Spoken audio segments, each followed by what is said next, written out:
Και εμείς, κυρίες και κύριοι, περνούμε σε ένα θέμα το οποίο απασχολεί τον τελευταίο καιρό τον δημόσιο διάλογο, τη μορφή χιονοστιβάδας, δηλαδή που παίρνουν οι υποθέσεις εξαπάτησης του κοινού σε διάφορα επενδυτικά σχέδια ή συνταξιοδοτικά σχέδια ή οτιδήποτε σκαρφιστεί ο νους απατεώνων. Είναι παγκόσμιο φαινόμενο, στην Κύπρο όμως με την προφανή έλλειψη οικονομικού γραμματισμού. Χρειάζονται πολλά πράγματα να γίνουν. Φιλοξενούμε λοιπόν τον καθηγητή χρηματοοικονομικών του Πανεπιστημίου Κύπρου, Ανδρέα Μιλιδόνη. Κύριε Μιλιδόνη. Γεια σας, καλό μεσημέρι. Σας παρακολουθούμε τα τελευταία χρόνια που είστε και σε συνεργασία και με την Κεντρική Τράπεζα και με την Επιτροπή Κεφαλαίου Αγοράς και προσπαθείτε να προωθήσετε και μας ενθουσιάσετε ότι μπαίνετε μέσα στα σχολεία το θέμα του οικονομικού γραμματισμού. Ο οικονομικός γραμματισμός μπορεί να βοηθήσει να ξυπνήσει κόσμο ο οποίος ακούει για πυραμίδες, δεν του λένε φυσικά ότι είναι πυραμίδες, του λένε ότι θα έχει κέρδη και να εξαπατείται τόσο εύκολα. Ναι, σίγουρα. Η απάντηση είναι ναι, σίγουρα μπορεί να βοηθήσει. Εν συντομία θα έλεγα ότι αν κάτι ακούγεται πολύ καλό για να είναι αληθινό, τότε μάλλον δεν είναι αληθινό. Στην εποχή που ζούμε, κύριε Κωνσταντίνου, δεν υπάρχουν εύκολα κέρδη, ιδιαίτερα σε θέματα επενδύσεων και χρηματοοικονομικής. Να δώσω, αν θέλετε, ένα παράδειγμα από ένα άρθρο στο περιοδικό Economist, το οποίο δημοσιεύτηκε το 2019.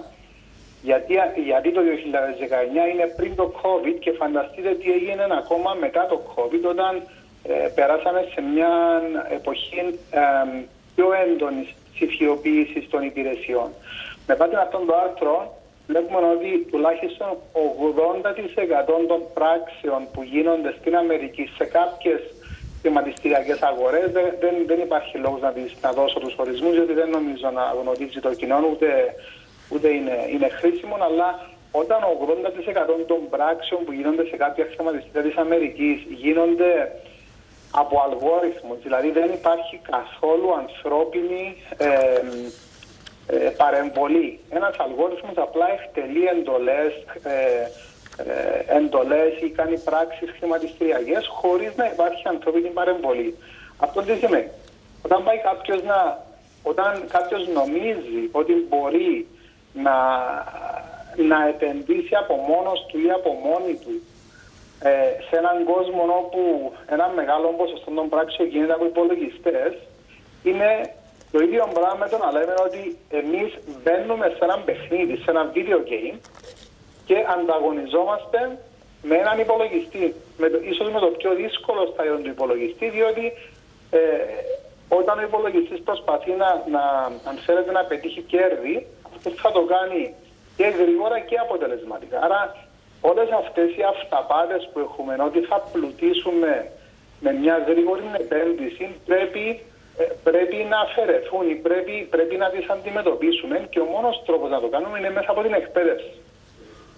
Άρα ναι, θεωρώ θα βοηθήσουν οι παρεμβάσεις τόσο στα γυμνάσια που ξεκινούν από τον Σεπτέμβριο με υποχρεωτικό εργαστήρι 6 ωρών σε όλα τα γυμνάσια, όπως είπαμε από το Σεπτέμβριο του 2024, αλλά φυσικά και με άλλα μαθήματα 25 ωρών που γίνονται στα ιδιωτικά σχολεία της Κύπρου και φυσικά στα πανεπιστήμια εδώ και τουλάχιστον 3 με 4 χρόνια.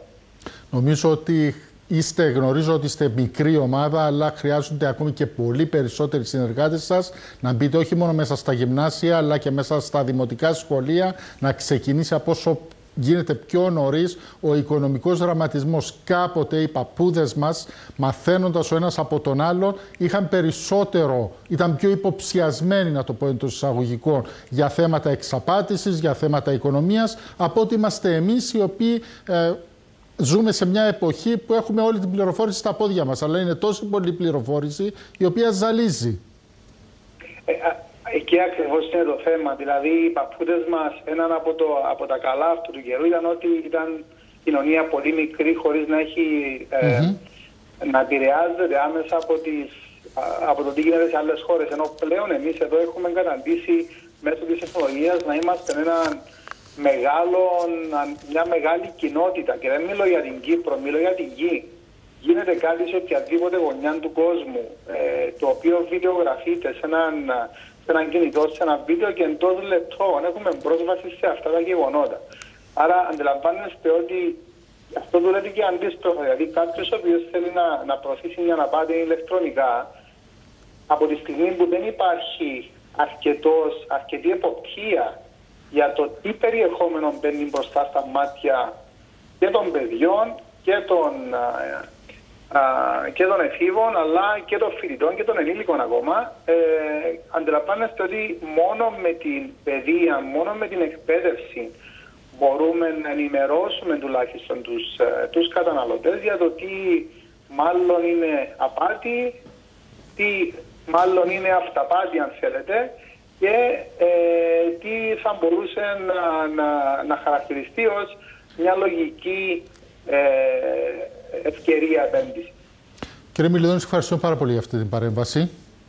Εγώ σας ευχαριστώ. Και ελπίζουμε τα μηνύματα σας να μπουν σε κάθε σπίτι. Και εμείς, κυρίες και